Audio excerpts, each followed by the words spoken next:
Okay, so we're recording, and this is the I don't know which version of Light on the Horizon, Fridays for Earth. We've been doing this since, I believe, last July. And this is a series on an understanding of the three principles first articulated by Sydney Banks and now practiced throughout the world by various practitioners, and the climate and eco crisis. And today we have a special guest who I've been sort of longing to get into dialogue with, because just to give you a little bit of background, when I first woke up to the severity of the climate crisis, it was not too long ago. I feel like a latecomer in a way. It was maybe last March when I got Jem Bendel's paper, Deep Adaptation, sent to me. I knew it was happening, the climate crisis, but I thought we had 100 years to sort it out or something like this. And I didn't know we were 100 years behind. Or let's say 30, right? And when I went to the Three Principles Conference in June, I was sort of looking for, is anyone going to speak to this? Because it's so huge, and it's like COVID, but COVID is more immediate. You know, we see the effects, and what I found was no one was speaking about it for whatever reason. And then I think I saw through Facebook or something that Kimberley was doing a webinar, and I had started the local Extinction Rebellion chapter in Santa Cruz by then. And then I jumped on the webinar with Kimberley, and Kimberley's first thing to do, which made a lot of sense to me, was she put out the facts.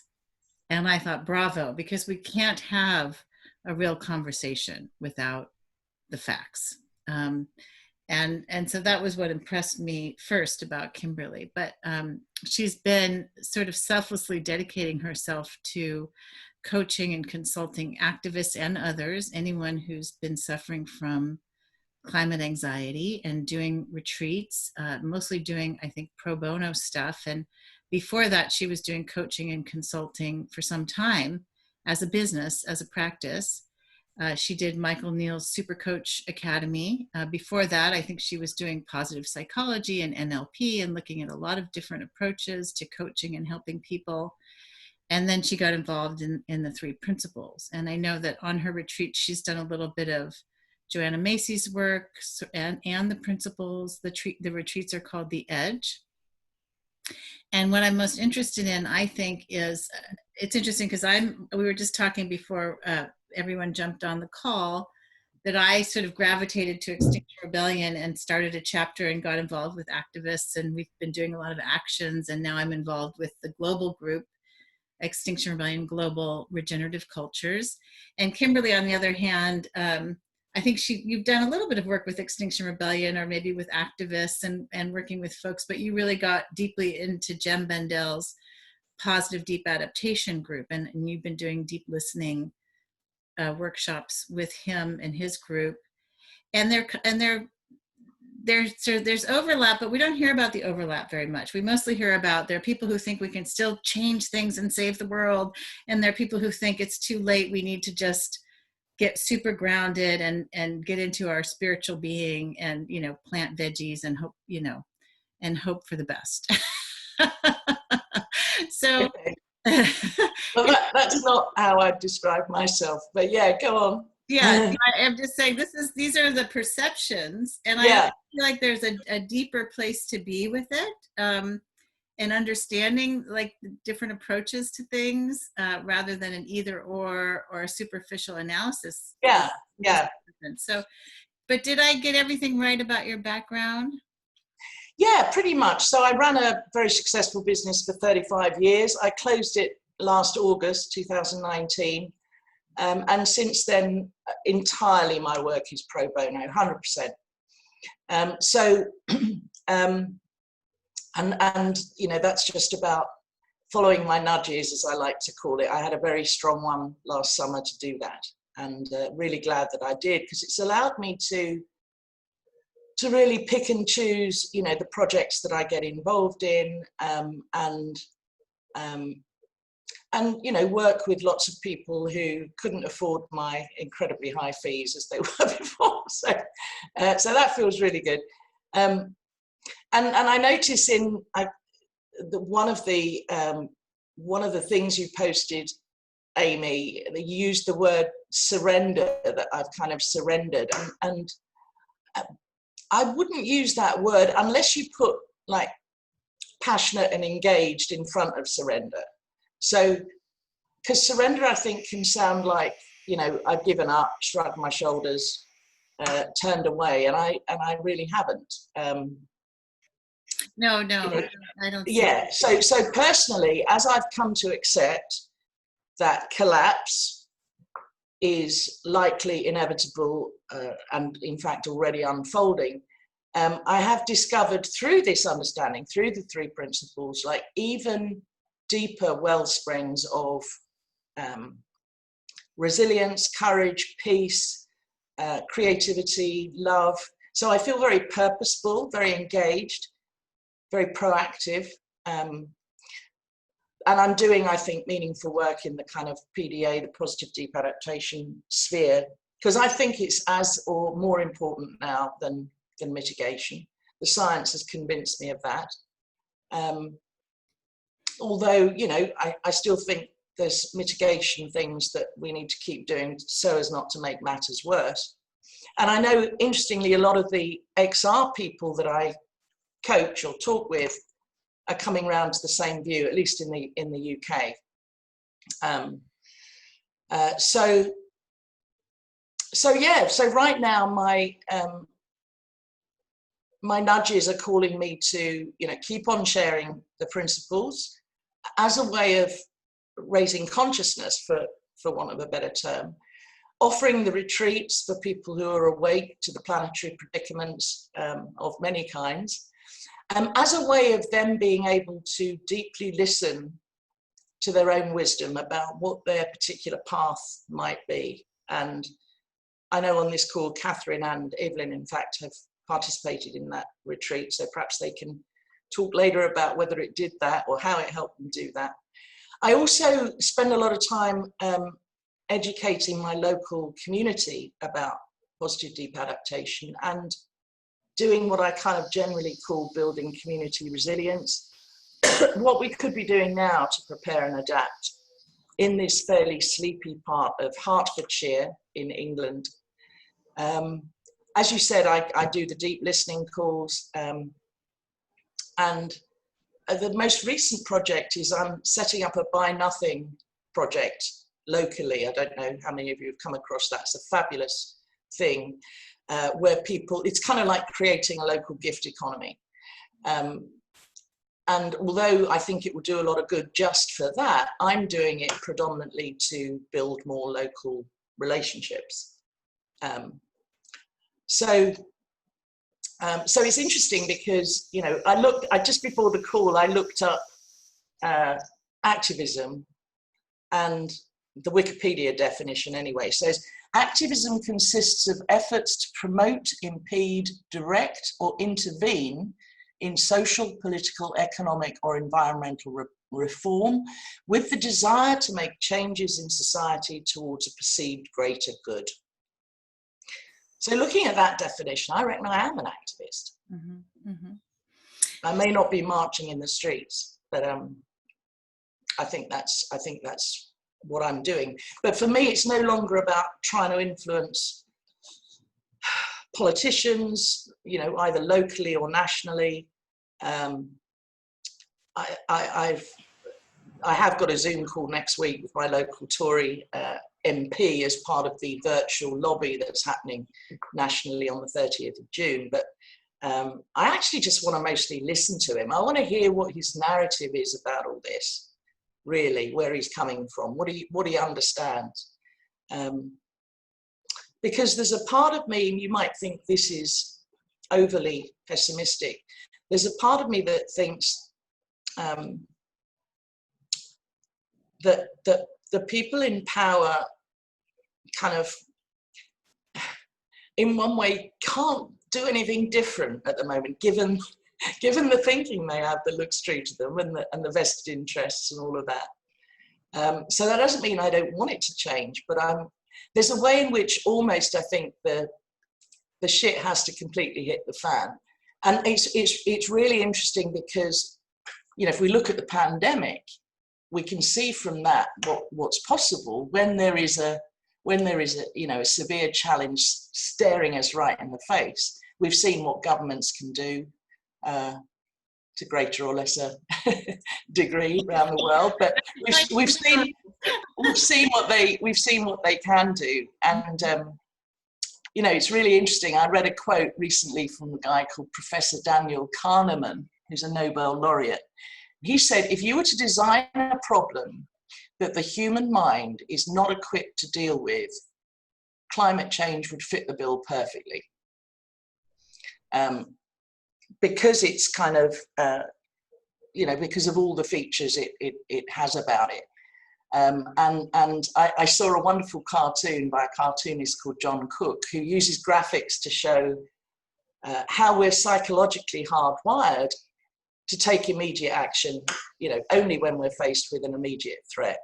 And he's got one cartoon of like a man walking down the path and a bear jumps out at him, and he kind of goes, "Oh, a bear!" and starts taking massive action. And then in the next picture, the same guy is looking at a series of graphs, and he goes, "Oh, a graph." And that kind of sums it up for a lot of people.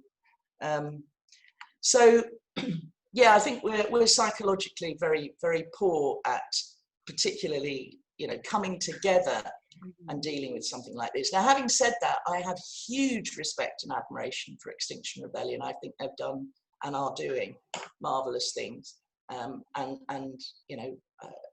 so I don't have any criticism about that at all. It's just it doesn't feel like it's my path. Mm-hmm.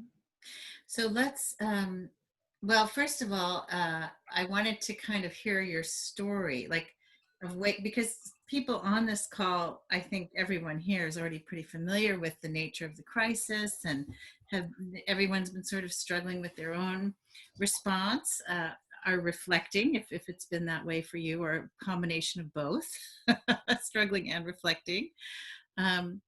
But for me, I just want to define surrender. For me, it means letting go. It just means letting go of thoughts. It doesn't have anything to do for me Great. with doing actions or not. But I just noticed that you decided to let go of the thought of, let's try to be positive and think we can really make a big difference in climate, and maybe get more grounded in reality. Which yes, it may not be reality. I mean, other people may have different views, but that's what I saw for you. So could you sort of describe the arc of, because it's interesting, I think you were sort of grokking the nature of the crisis right around the time that I was last year. Yeah, that's right. And again, very late to the party. Yeah. Yes, so it started, I kind of woke up. I don't know to this day what made me go and look at this stuff.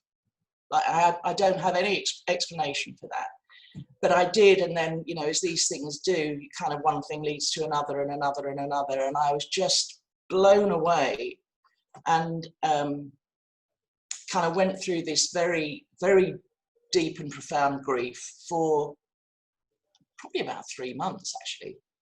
And it was the most grief I've ever felt in my life, and through that and a little bit after that, I thought, okay, I've got to do something. This is what my life's about now.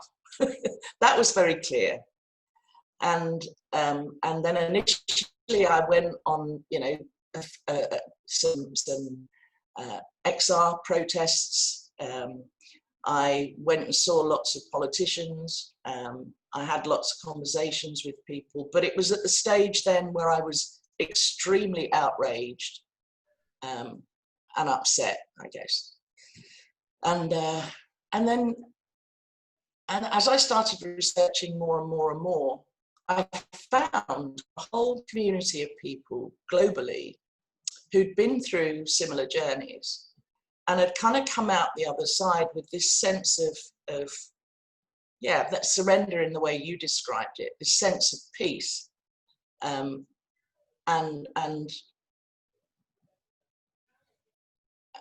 it was just so wonderful to hear other people talking about the things that I'd researched. And one of the things to know about me is I'm weird like this. When I get a bee in my bonnet, I research it and research it and research it. And you know, not just the headlines. I go right back to all the original stuff. And it just got worse and worse and worse. So it was really comforting for me, actually, to find the positive deep adaptation community and other communities that are kind of similar-ish, where people had said, okay, this is how it is. We can still have joy, we can still have peace, we can still have love, we can still have community and connection. We can still actually have all the things that make life meaningful. But what we can no longer do is have this kind of illusion of hope for what Jen Bendell would call a materially better future, in the sense of, you know, business as usual, more of the same, you know, finding a way of carrying on with the infinite growth malarkey that people seem obsessed with. And that just started to feel more and more right to me. And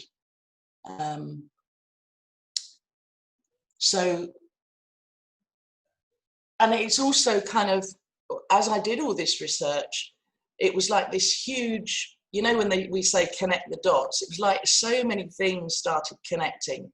Politics, of course, economics.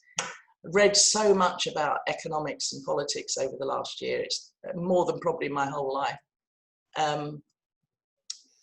You know, power structures, social injustice. And I started to see that it wasn't just a climate crisis, right? And I also started to see really strongly that the whole thing at its core, you know, if you go right back to its roots, it's about disconnection. Disconnection from ourselves and our deeper self. Disconnection from nature, disconnection from each other. So I thought, well, I've, you know, having kind of immersed myself in the principles since 2009, I thought, well, this really gotta be so useful. So hence, you know, started that Facebook group, 3 Principles in the Climate Crisis, and started running workshops and retreats and having conversations with people. So it has been a right old journey. And there's something about, as I often say, there's something about really looking into the abyss. And so many people are very scared, understandably, to do that.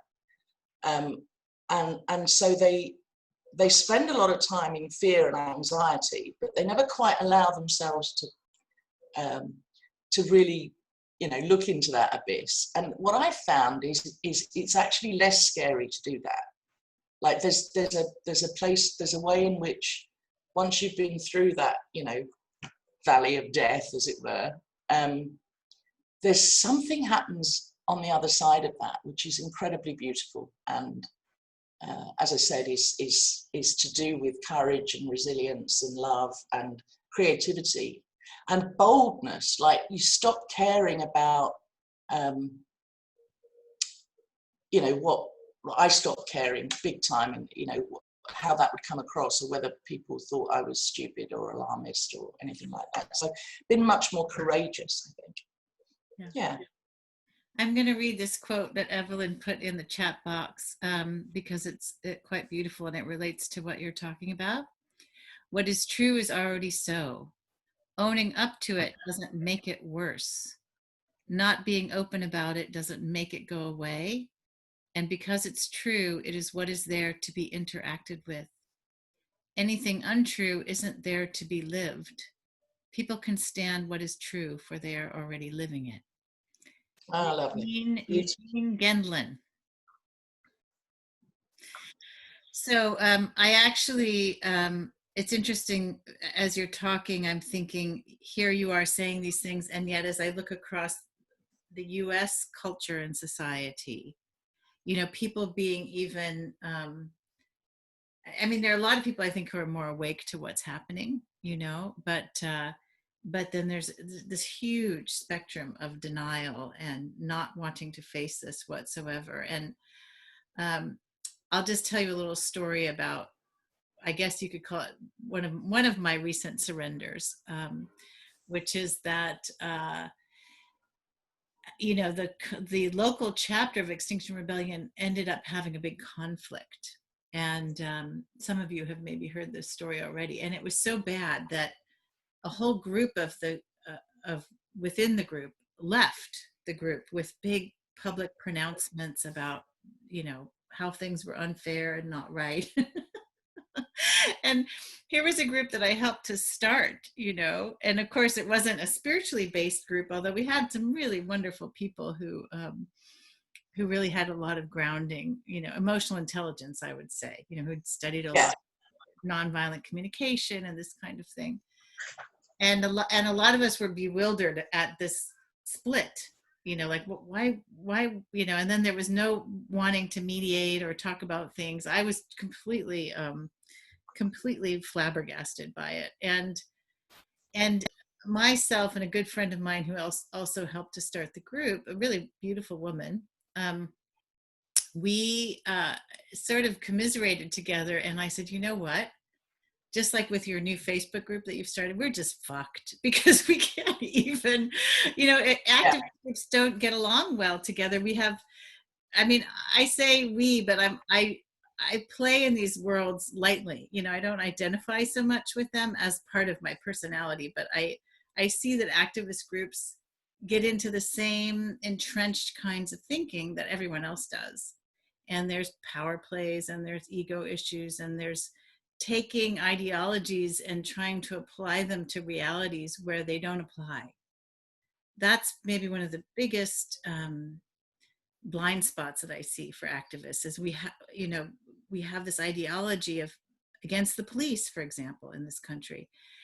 But then we see police in our community, and what I see with activists is let's not talk to the police, let's just push for defunding. And so I'm seeing a lot of limitations. And what I realized is humanity is just, it is what it is. Like, we can say ExxonMobil did this and that, and they did, and it's outrageous what they did in terms of funding denial science. We can say that Donald Trump is lying about everything, and he is, and it's outrageous that he is, but ultimately all of these people are part of the human race. Yeah. And that was an insight that I had, which was like, you know what, we just failed. We had this opportunity we have creativity, we have compassion, we have all this inside of us. We haven't released it to the point of being able to tend well to this planet. Now, I'm sort of one of these people, I'm going to throw it out there for the sake of discussion with this group. It was a relief to me, first of all, to see that, because I just thought, okay, like I can relax around, it's nobody's fault in particular, and it's partially my fault because I drive a car and I have hot showers. So we're all implicated, right? And maybe that connection is helpful for us to see, because we are all connected in that we all have ego too, and we all feel separate from time to time. That's inside each one of us. But it helped me just sort of breathe and say, okay, I may just need to accept that this is going to happen.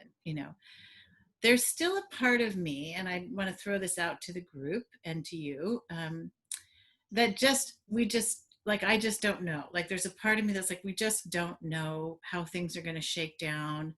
Before the coronavirus hit, the movement around activism toward the climate crisis was getting huge, and the Earth Day protests were going to be massive, And then COVID hit, and we saw how much we could actually sacrifice for the greater good, those of us who sacrificed, which was tremendous. And then Black Lives Matter happened here in the United States, and it spread throughout the world. To be in the middle of this and to see, which I'm sure you're seeing in other parts of the world, in the UK too, the level and depth of sheer change of mind happening right now is unbelievable. Like, it's how all of a sudden everyone cares about their privilege and their fragility and their everyone cares about going in and rereading African American history. I mean, everyone is like, Yeah. not everyone, but There's a lot of virtue signaling, though, can I say? yeah, a lot of virtue signaling, but a lot of real Yeah. No, curiosity. absolutely. Absolutely. Yeah, No, it's wonderful. It's yeah, wonderful. yeah. Yeah. So part of me is like, I wonder what would happen if climate got this way. It also has been subject to all, and also the ecosystem crisis we're facing and the species extinction crisis. Like, I don't know if that would bring up more activism or everyone planting trees or everyone doing PDA type work. And in some ways, to me, those overlap, because if you're planting food Yeah. forests, getting your community together, right, to Yeah. grow food, that's Yeah. also carbon sequestration and not adding to the GHG outputs of transporting food. So I see a lot of overlap. So go ahead, you were going to say something. You go for it. Were you going to say something? Sorry, were you talking to me? Yeah, you were going to say Oh, something. I'm sorry. I'm sorry. Everybody, I Yeah, have a picture of you. Yeah, go ahead. sorry. I think it's for me. It's about where you think we are in the cycle of, like, falling off the cliff. I don't mean the end of the world. I don't mean human extinction. I mean the end of this civilization entirely, right? In the way that we've been used to living. The end of that, and having to create a new, and um,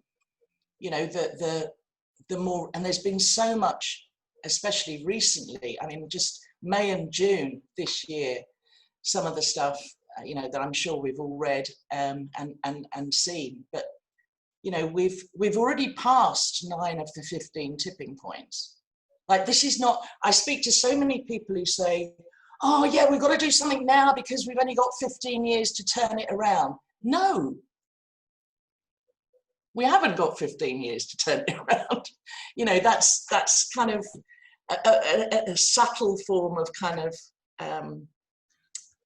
it's for people who've watched a lot of David Attenborough and haven't really looked behind, what's going on.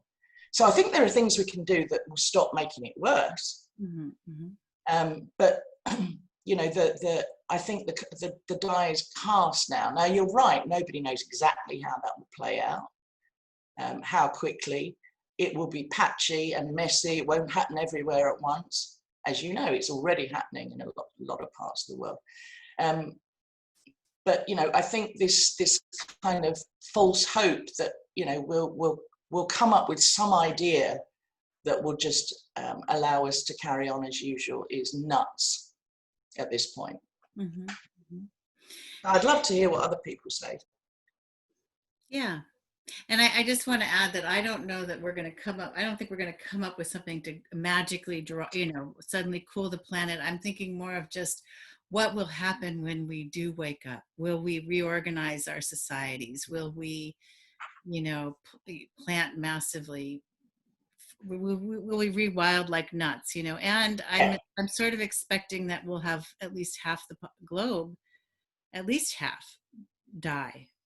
And I don't know who that's going to be or where, but anyway, so let's open it up, because people probably have thoughts or questions. Just one more statistic. This is from Roger Hallam of XR. Apparently, for every additional degree of warming, there will be an extra billion refugees for every degree, and we're looking easily at 4 degrees now, locked in. So I think that's I know we've got lots of refugee crises now, but we probably haven't seen anything yet.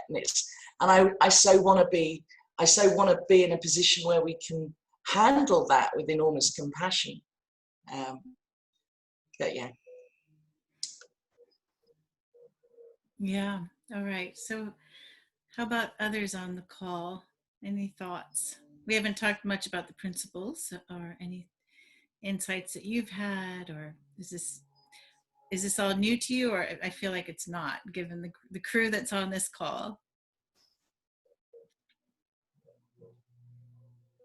Or do you want to share your own journey about this, you know, what you've come to?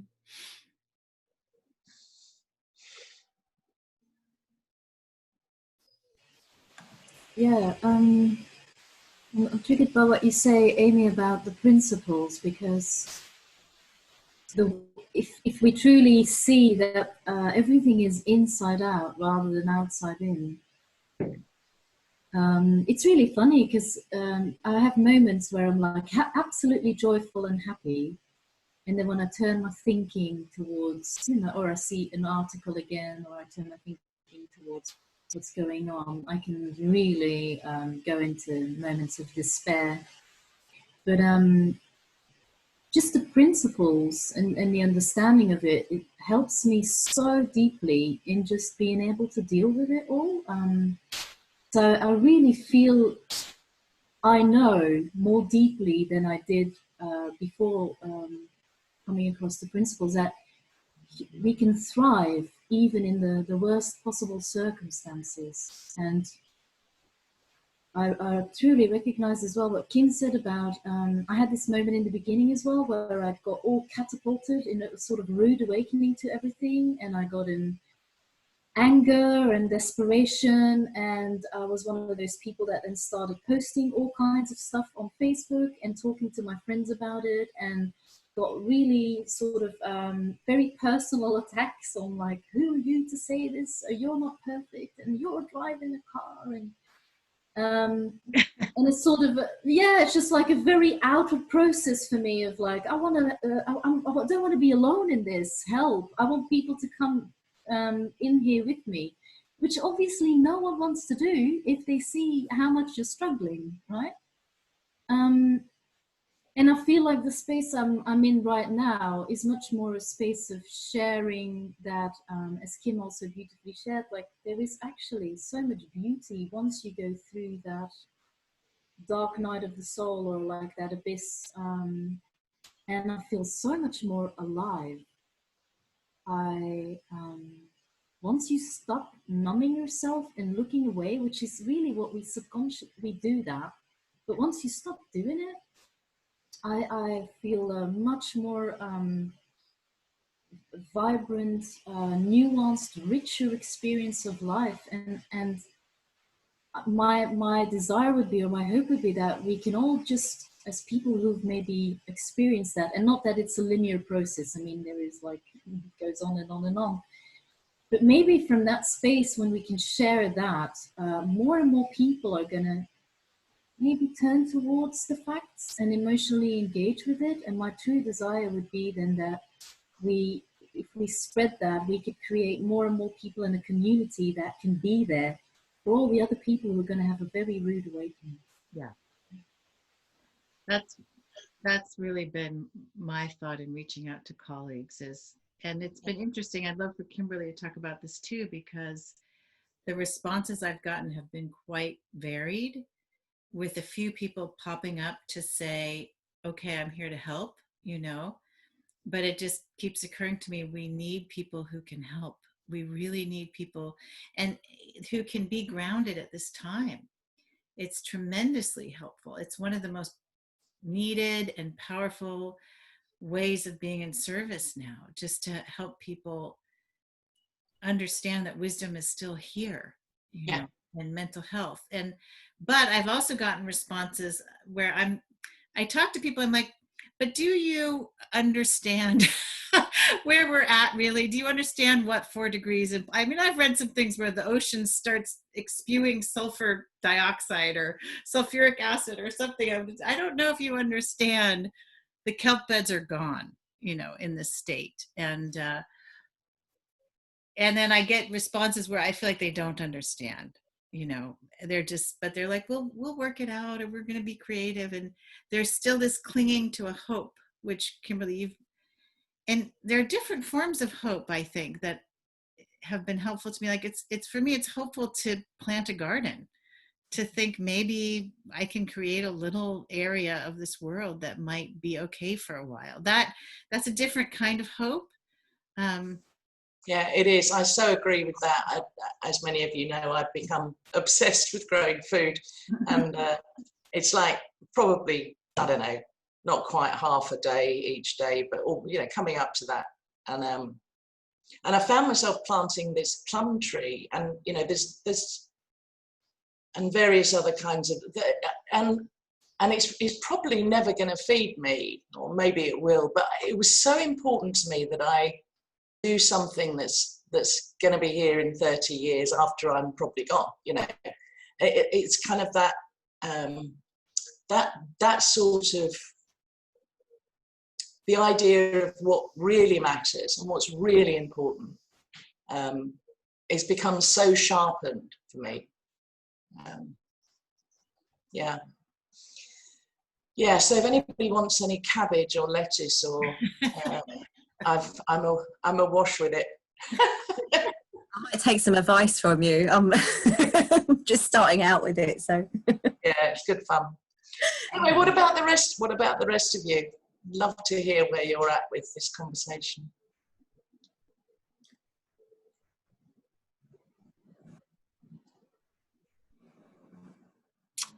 I can go. Sorry, the window's open because it's so hot here. It's also so loud. Anyway, what I was going to say is I completely agree, obviously, Kim, with everything you said. I think that it is too late to fix the fact that we're fucked, but we have to look at what we're doing given we're fucked. And for me, I've noticed recently that there's been a kind of shift from, because to some degree, all humans are future thinking creatures. We're always trying to, we think we know, we think we can predict it, we think we can control it, we think we can, and just really recently, I guess probably with, COVID and just the fact that it seems like every time I engage in what's happening in the world, there's more crises and more upset and more disruption, more everything else. But it's kind of made me really humble in that, like, I don't know what's going to happen, and it's made me engage that future thinking that I do know much less and come back to the present moment more and more. Like, I used to always kind of put things off and be like, oh yeah, I'll do that, next week or next month or next year or 10 years down the road. And my thinking has shifted to, no, like, I want to do that today or this week. So it's really shifted me to kind of living more in the unknown, but that's opened up a space where I'm really, really like here now, waking up every day, like, what would bring me joy? What makes sense? What seems like, and in a way, I could say like, oh, well, that's not really going to save the world. And I know that, and I know, and I'm under no illusions that is going to save the world. But what's interesting is kind of what you and Evelyn are talking about with the sense of that deeper, richer experience. When we get stuck in the trap that we'll have all this time and everything's always going to be like this, and we're always going to kind of live the life we're living now, it's easy to just kind of shrug and go, oh, whatever. But when you really realize nothing is certain, everything is going to change. We have no idea the timeline, the where, the when, the why, the how that things are going to happen. It forces you to really look at what can I do today? What do I want my life today to be? And that's, to me, brought so much more richness and so much more living, because I stopped living for this imaginary future that my mind tells me is going to unfold in the next 24 months. It's like, what can you do in the next 24 days that will make you live a more beautiful life and live a more connected life? So I really, that's really the only insight I've heard on this recently, but thank you. I really, really love everything you guys have said. Beautiful. And I think that's where things like, the 4 R's framework are really helpful, just in asking ourselves those questions about, what is really important now? Who do we want to be now? Yes. Yeah. Yeah. Lovely. Thank you. I think that this what's really collapsing for a lot of people, if they are not in an actual part of the world where collapse is physically happening. I think of people living in neighborhoods where the Australian bushfires ran through, or people in Africa who actually are malnourished at this time because the crops are failing. So that's the physical reality for a lot of folks. And for those of us in the global north or in Western cultures or whatever you want to call it, it's been the collapse of the future, and especially with COVID on top of that, it's really the collapse of the future. Like we have no idea if we're going to be able to leave our homes in a significant way anytime soon, so it occurs to me that this idea of being totally in the present, or more so, is so valuable. And when I go there, what I discover is love, that I have this tremendous capacity to love my fellow activists. I mean, part of why I'm in XR in Santa Cruz, I started a PDA chapter here and nobody signed up. Nobody was ready. XR was ready. People were ready for XR. And so I said, okay, great, we'll go with this, and it's really just being with people who understand the situation, and having community and love, and a sense of also we could maybe do things in our community like food forests or fruit orchards around town, which people are doing. People are doing lots of things. And that capacity to love those people, to love that work, to love what birds still show up in my yard, or every little bug now means a lot to me, because I'm like, are you the last bug? Oh, the bees are here, thank you, thank God you're here. And every tree, we have redwoods here. I hug trees now much more than I ever did. Thank you for being here and still trying to sequester carbon for us. Anyway, so this, but it is disconcerting. I just want to be human and say, especially with kids, I don't care so much about my future now in my 50s, but I think about my children and I'm like, what do I do? Like, what can I do for them? Not that I need to figure out their lives, but they're still in my home. And, I don't know whether how much to tell them, how much to prepare them. Do I want them to just live out their teen years without worrying too much? And I do think it's a little different for parents with children who are not adults at this time. I think there's more of a sense of wanting, at least for me, wanting to sort out a few things about, like, should we buy a farm, but I'll just leave it at that. That's sort of where my husband and I are putting our thinking, is about communal living on land, and also trying to get this community to, like, our city council and our county board of supervisors. I just came up with a phrase which I shared with my fellow activists in town. I said, we need a reality-based city council, and we need a reality-based board of supervisors. These people are not really into facing reality, it feels like. How do we change that? Yeah. Sorry, go ahead, anyone. And Chantal, I saw your face when you were talking about, when Amy was talking about the children. Do you want to go? Is that who you're talking to? Sorry. Yeah. So I'm talking to you, Catherine. Yeah. I thought I probably, yeah. It's a really interesting experience. I completely freaked out when I first read the deep adaptation paper, and I noticed that it was more about, because they're 8 and 10, it was less about me and more about just, obviously, the grief that I went through about what's actually happening to our planet, what we've been doing, what our so-called security and well-being is all founded on. Suddenly it's just kind of it exploded into this sort of, a big reality check. But I was in deep grief for them. And I still am. I tip in and out of it. I certainly wouldn't say that I've kind of moved right through to being at a place where, I've I don't, you know, look away anymore. I still do. I find myself kind of dancing, you know, between, okay, I'm going to look at this today, and other days I'm just, I can't do it. So it's, and there's nobody really that I kind of know in real life that I actually have face-to-face conversations with about this. You know, I've tried, and people kind of, you know, glaze over.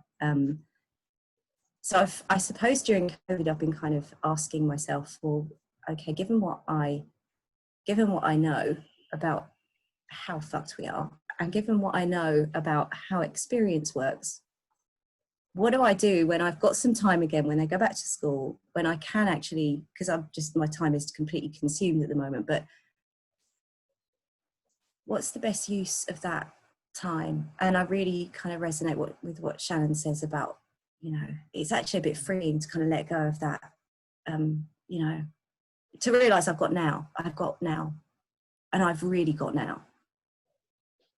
And to kind of, you know, all the shoulds and supposed to's about, you know, we're meant to get this future, and we're meant to, you know, be secure, and, you know, to be able to look forward to things, and, you know, there's something in that is, yeah, it really does kind of bring it home. This is now. This is not in a year's time or 2 years' time. This is, yeah.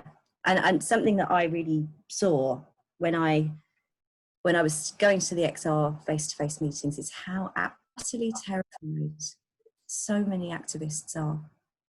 Just to the point where there were a couple of people at the Regen meeting that weren't sleeping, weren't eating, were fighting every day. They felt that they had to get up and fight this battle, and you could see how drained they were, how anxious they are, just, you know, they're living in this constant state of fear.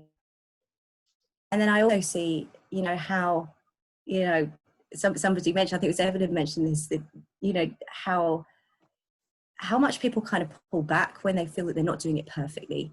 So, oh, I'm still driving a car, or I'm still eating meat, so I can't be an activist because I don't fit the bill. So you see people kind of just dropping away who could really, you know, they could really contribute, and they kind of take it personally when they feel criticised. So there was also something in what I'm doing a course at the moment in anti-racism, and it's so interesting because it's, you know, the piece is about being able to confront your white fragility and not taking it personally when you get it wrong, and, you know, when you really put yourself at the heart of it all. Oh, I don't want to go there because I might upset people, and I might get it wrong, and I might not look like I'm doing the right thing, so I'm not going to do anything. Yeah, I think there's really sort of something kind of opening up for me in seeing that, you know, there's a big piece missing. We're kind of taking ourselves so seriously and thinking that we have to be something, and also thinking that we've got to take on the world's problems, and if we're not fighting every day, that we're burning ourselves out. So yeah, I think there's a bit of a jumble of all my thoughts that have been charging around my head, but something's starting to kind of come together about what I want to do with all of this. And I see that I've got to really sort of drop that fear of, you know, criticism and judgment, and, you know, just being able to sort of see that it's just part of, it's part of, you know, what people are kind of stuck in. If I'm going to be able to help, then it's maybe kind of helping people to see that it kind of doesn't, you know, it doesn't really mean anything. It doesn't need to mean anything, you know, able to kind of act anyway. So, yeah. Yeah. I love one of the things, Joanna, hello Molly. I love one of the things that Joanna Macy often says, which is, which really helped me to kind of, that and my understanding of the principles. It's kind of, she says a lot, they're only feelings. You know, I mean, that, you know, come on. So you feel like somebody's, you know, you feel humiliated, or you feel judged, or you feel like, so what? And then she often goes on to say, we got work to do. Yeah, so I think that's where this understanding can again be super helpful, because it allows us to kind of course we're all going to feel that stuff because we're humans, but we can kind of I don't know, seem to get over it more quickly, and see it for what it is, and come back to that place of home and clarity. Yeah, thank you. I just wanted to jump in about the activist part, because I think because I have so much love for my fellow activists in Santa Cruz, and the idea of bringing, you know, activism, you know, the word, just like spirituality or corporate America or Republican, I mean, the word itself brings up so many thoughts for everybody. And I've been encouraging people who are working, like Three Principles practitioners working with Extinction Rebellion, to look at any biases they have around that word, because it's really just neutral, ultimately, just like everything else. But I do see this fear factor underneath some activists, not everyone in our group, I think. But I think that facing the collapse, facing the abyss, as Kimberly says, then gives us the non-attachment, you know, as the Buddhists would say, non-attachment to the outcome, and we would say that in Three Principles too, to move gracefully and to not be, you know, to move with wisdom, to not push when it's not time to push, you know, and then to be courageous and bold when it's time to be courageous and bold. And I think that's been I think that's one of the reasons I'm here on Earth, is because when I was younger, I've been an activist forever. I mean, since I was in elementary school, I was printing up little newspapers criticizing the school about this policy or that. And I also know that's not everybody, you know, but as Kimberly said, activism can be many things. And it strikes me that to lay our judgments down, and Catherine, I don't think you have these judgments. You just brought up, you know, activism and the way it's done often. If we can lay our judgments down, then there's just more freedom to choose what makes sense and to do something that we may not have ever considered, you know, in our history, in our past. Molly's on with us. Chantal had a question. Kim, can I share this with you? I'm going to read it to you. Okay. Do you, like me, think that this pandemic has been a major catalyst into a new world, a collapse of the old and beginning of the new? Or will people just forget as the restrictions lift further and revert to business as usual? And how much of a priority is the climate crisis in the minds of leaders and politicians? It feels like it's fallen away rather than elevating the conversation that the pandemic could have done, which I hoped it would. Yeah, this is not really a very helpful answer, perhaps, but I think it's probably too early to tell. So it's kind of, I had that hope too, very much. You know, when the pandemic first came, I kind of went, great, not in the sense that people are suffering and dying, of course, but great, maybe this is, you know, the planet, or you know, intelligence kind of saying, okay, you haven't been listening, so no. and you know, as I said on the call the other day, it's kind of, it was the Earth's way of saying, you're going to go and sit in your room and think about what you've done for 4 months. But I see both happening, is my honest answer. So I see a lot more waking up. I see some incredibly wonderful groups and communities doing amazing things.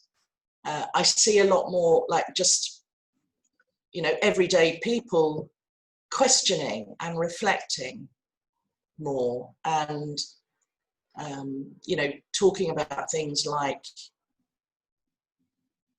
well, I've realized I don't have to go into work, I can just do it from home, and all those kinds of things. And then, unfortunately, I also see lots of evidence for again, this insane obsession we have with infinite growth, and I understand why. You know, I do. If I was a politician, I like to think I'd do some things differently, but I understand that people are freaking out about their jobs and about money and about their having a roof over their head. So there's a tremendous race to get back to normal as fast as we can, and unfortunately, lots of what I think are very short-sighted decisions, certainly in the UK, like, you know, bailing out fossil fuel companies, bailing out airlines, that kind of thing. And so yes and no. Sorry, Chantal, it's not a very clear answer. I see signs of both. Mm-hmm. I'd say the same, about exactly the same. But and also the virus is not over. It's not finished at all. It's and I don't think it's going to be the last one either. Mm-hmm. Yeah, so we're going to get more and more of these so-called zoonotic viruses because of what we've done to you know, habitats, animal habitats, and deforestation and all that kind of stuff. I mean, this pandemic has been predicted for the last at least the last 15 years. So, yeah, and I think we're probably, if you'd have seen the photos in Bournemouth, everybody went to the beach in the UK, Amy. It seems like everybody did. Just crazy. And so I think we're probably going to get a second wave as well. Yeah, but I pretend to have, well, I guess, I mean, I think this situation is often compared with World War II, right? And which one, the climate or the pandemic, or both? Well, both actually. Yeah, both. But I think you know, that a bold government would now do something much more interventionist about, you know, about a low carbon future. And just, I would love to see them saying to, you know, car manufacturers, fossil fuel car manufacturers, no, you're not going to make those anymore.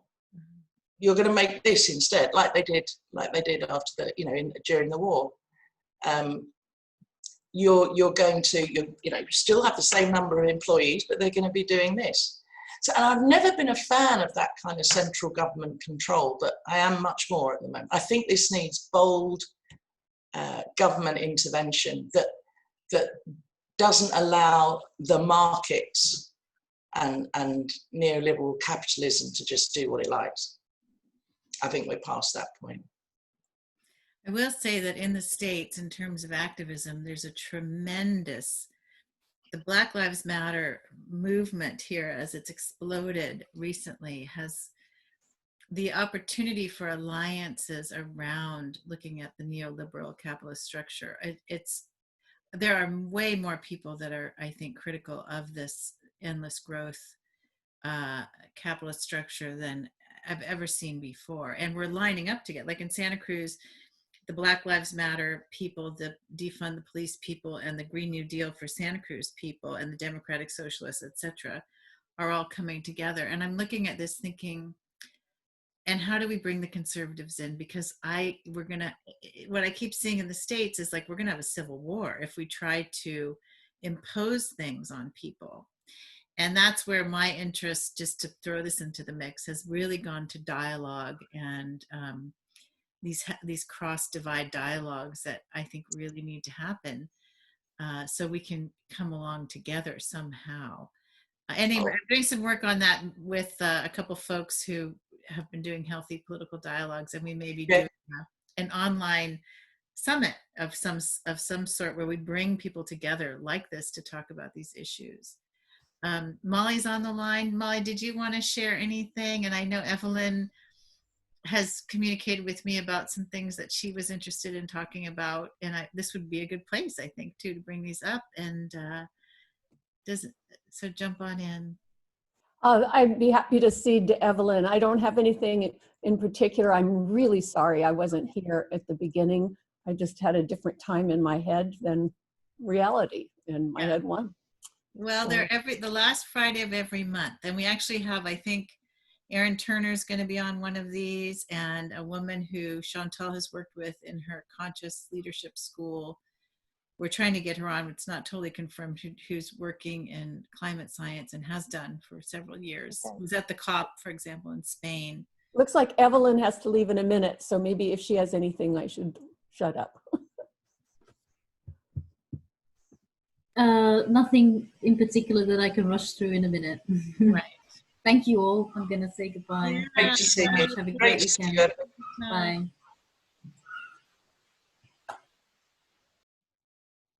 So I could just riff a little on what's come up for me since I came in. Yeah, If there's space for that. that'd be great. One piece is what the principles understanding or spiritual understanding can do for us as activists. And I remember when I was first taking in Sid's teaching, standing at the kitchen sink and reflecting on my youth as an activist, which ended with great discouragement and disillusionment and disappointment. And I had the thought I could get involved again. With this understanding, I could get involved again. At that time, I thought I understood that to mean that I would not have any emotional difficulties, challenges, disillusionment, disencouragement. You know, I had a very rosy-eyed view of what that meant, which has been removed. I have been disillusioned, but I'm happy to be disillusioned now. And I spent the fall and winter and early spring in a really dark place. And I never felt that being in that darkness was opposed to my understanding of the principles. I didn't experience it as a place to speak from, so I didn't speak from it. But I felt like it was an important place for me to go through. And if I started to get too attached to taking it personally, I would remind myself that it was temporary. I would remind myself of how experience is created. But at the same time, it felt very clear to me that it was important for me to experience what I was experiencing and learn it the way I was learning it. And it wasn't pretty, and I wouldn't recommend it to anybody. But it was, as far as I can tell, exactly what I needed. And so I have a renewed appreciation for not confusing my concepts of what the principles mean and my concepts about enlightenment or even peace with the reality. And I feel a lot humbler and more committed and willing to get and be messy. The other piece I'm learning, which I think is not well articulated in Western spiritual circles, is the importance of community and collective action. For the last 50 of my 67 years, I have relied on being an individually good person and taking individual action that was honorable. And I have a modest lifestyle, and I prided myself on not being a big consumer and blah, blah, blah, blah, blah. And this year, I've just had to take a look at what the fuck was I doing such that I did not come together with people to address the systems that still have Black men dying in the street and Black women dying in jail after traffic stops and all the other horrible things and the difficulties of the planet. And really, it's only in the last couple of days that I saw a missing link for me was thinking of myself as an individual agent and not understanding. I always looked at communities and collectives in terms of what they needed from me. And as an oldest child, my experience of family and community is open a vein until you can't take it anymore, which isn't sustainable. So I tend not to go there. But just the other day, I came to realize, no, it's about mutuality and mutual support and being held up, not just holding up others. And so I'm in kindergarten again. And one of the kindergartens I am is what it means to be in spiritual community, what it means to be in political community and activist community, and not just what do I have to give, but what do I need to notice I'm being given so that I can sustain my activism. So that's what's going on for me. That's really beautiful, Molly. I haven't seen you in so long, and I've seen you a little bit on Facebook, and I thought, well, she's speaking up. What's up with Molly? And it's just so good to really connect. I do have this intuitive sense, which a lot of us, I think, do have, which is that if there is going to be some measure of any kind of sustainability or any kind of justice or any kind of healing, that it will be led by women now. And so I'm just really, I mean, men are welcome, right? And wise men especially so, but when you're speaking, I'm thinking, these insights we're having as women and our capacity to understand self-care, whatever that means for us, but in general, and to listen and to understand that sending someone to prison is meaningless, in terms of their rehabilitation, unless they get into a program that was put there by compassionate people and understanding people. So we have an opportunity now to really move the dial on some of these issues. And we're in the, it's interesting to me because I'm like, and we're in the midst of collapse. So I would rather have more people out of prison than in if we're going into collapse, that kind of thing. So everything is good, in a way, as long as it's about love, which is very Eisensteinian. Kimberley, I'd love to hear what you think about Eisenstein, because I was reading, I got through the first few chapters and I thought, good Lord, he's very three principles in the sense that he's just looking at separation, really, and how anything you do to bring down the walls of separation would be good. And I say that having also felt, after almost 27 years teaching the principles, exclusively, knowing that all kinds of bad things were happening in the world because I was an activist before. And then waking up to climate and thinking, we can't just do that. We can't just talk about the principles because there's something missing. There's a missing piece, but I could be wrong. And Kimberley, I'd love to hear what you have thoughts about Eisenstein. Yeah, thank you. And I just want to thank you, Molly, for saying what you just said. I found that so helpful personally. Thank you. And I think this question also speaks to, Molly, what you were struggling with on the call we were on the other day. It's that intersection between the spiritual and the activism. I love Charles Eisenstein. I think he's great. I really enjoy him. And as I think I said to you in one of my emails, Amy, I know a lot of people find him, I don't know what word to use, a bit milky. Do you know what I mean? A bit kind of, I tell you what, if you want a laugh and you haven't seen it, go and watch the conversation between Jem Bendell and Charles Eisenstein on YouTube. It's hilarious. Because they're being very kind of warm and loving with each other, but it's clear that they're coming from very, very different places. So I think he's got a great deal to offer. But like many people, it doesn't feel right to me to just lose myself entirely in that loveliness.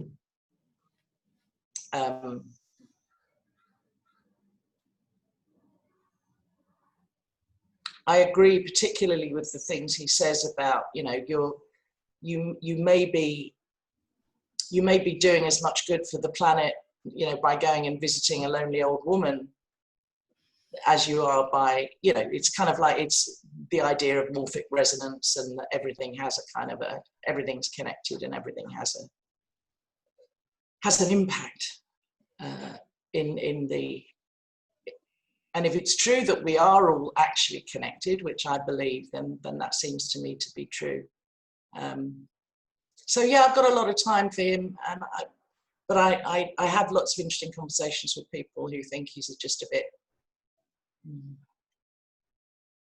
not of this world, if that makes sense.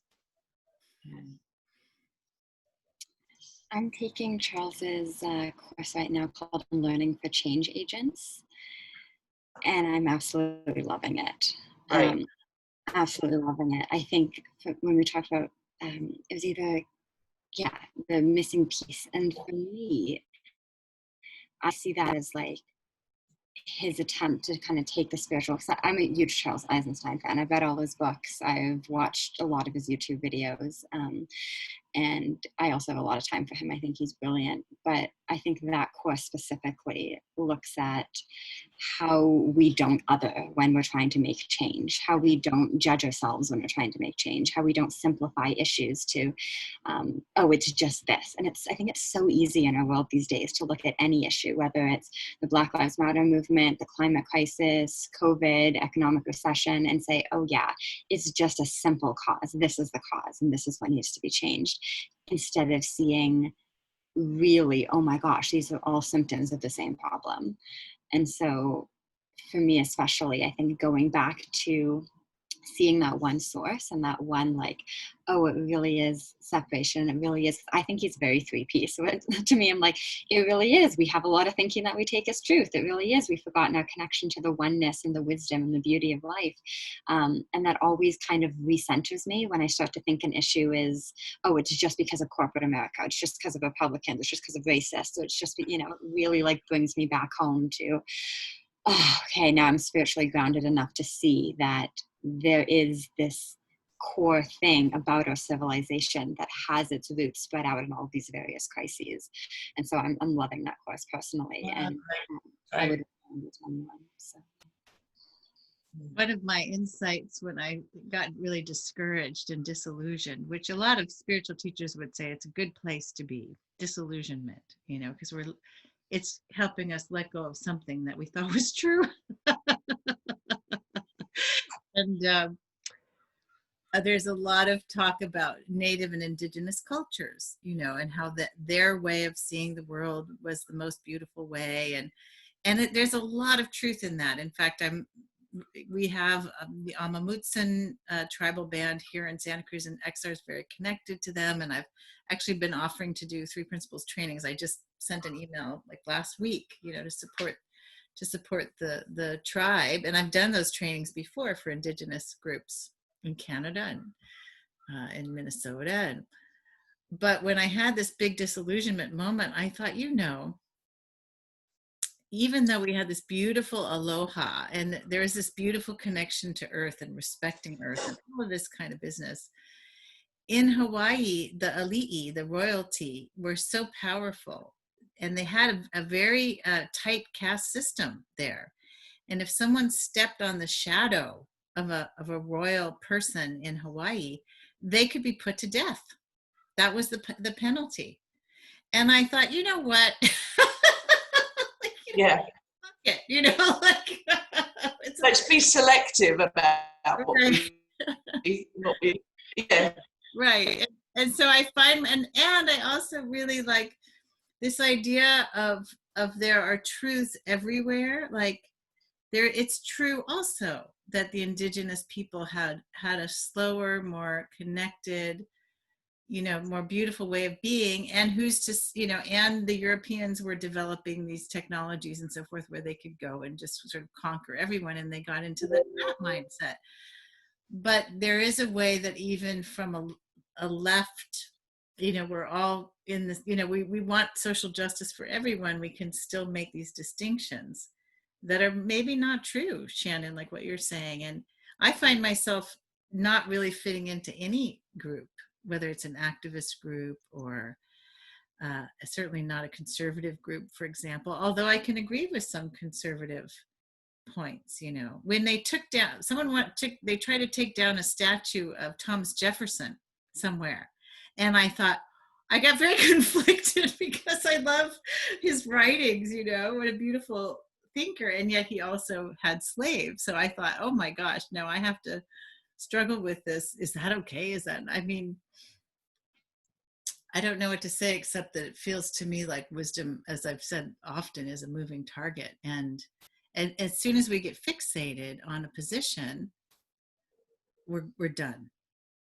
And yet, how can we move forward without, because to be active, for example, with Black Lives Matter, there are some positions we're taking, and I don't know, I'm okay with that as long as I'm able to,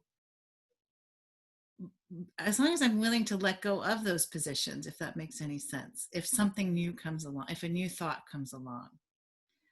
Molly, I'd love to hear what you think, because I see you very active with Black Lives Matter. If you have a thought, you don't have to have a thought. Right? Well,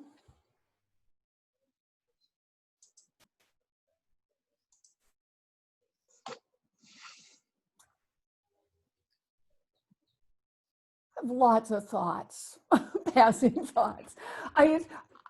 Black women, Black feminists, Black queer feminist thinkers have started to play a very big role in shaping my understanding of where we are and what might need to happen to change. And so I find myself aligning and sharing a lot of their thinking, and that centers a lot of Black Lives Matter kind of issues, statements, and positions. When I share things, where my come from is I'm adding stitches to a very big tapestry.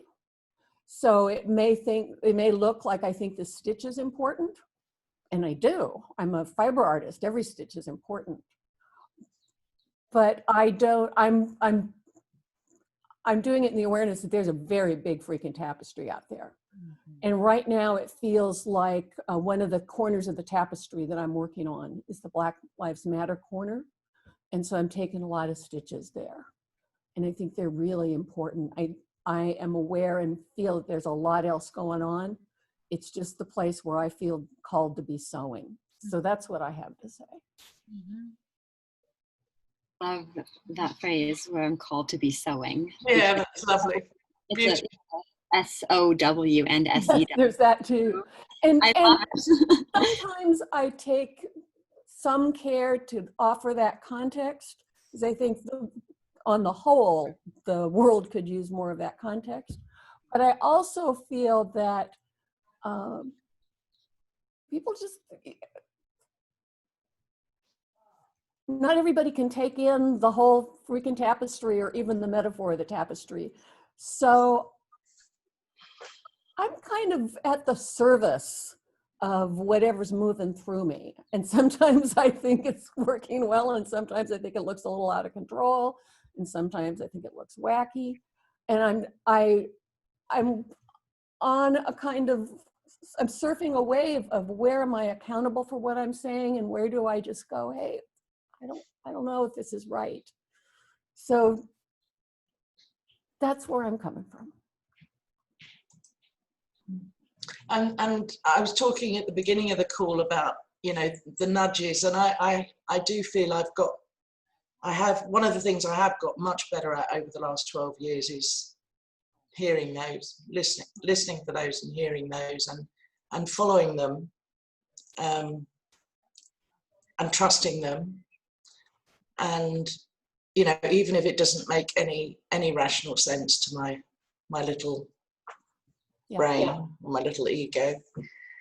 And and at the moment, it is the positive deep adaptation stuff. It's helping people wake up, not just to the predicament, but the coming back to that theme of now, that theme of this moment.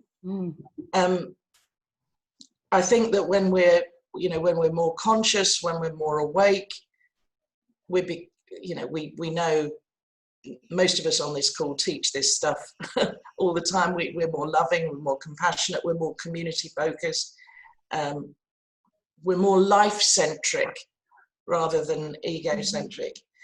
And one of the things I really love about positive deep adaptation is it very much includes, places enormous emphasis on psycho-spiritual awakening in preparation for what's to come. So, so that those people will be more, when whatever happens is going to happen, there will be more resilience, more kindness, more wisdom, even when the shit hits the fan. And that's what I'm working towards. Mm-hmm.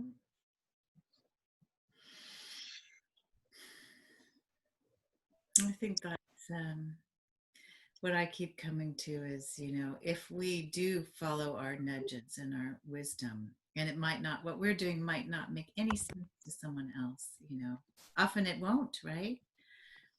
But to shift gears, like I did the same as Molly when I saw Black Lives Matter really exploding, I thought, well, this is the time for that. Like, it just feels like this is the time for that. Everything else is not as important as this at this moment because of the leverage and the energy. And it is a part of this bigger tapestry of compassion, and understanding that we're trying to move out into the world in general.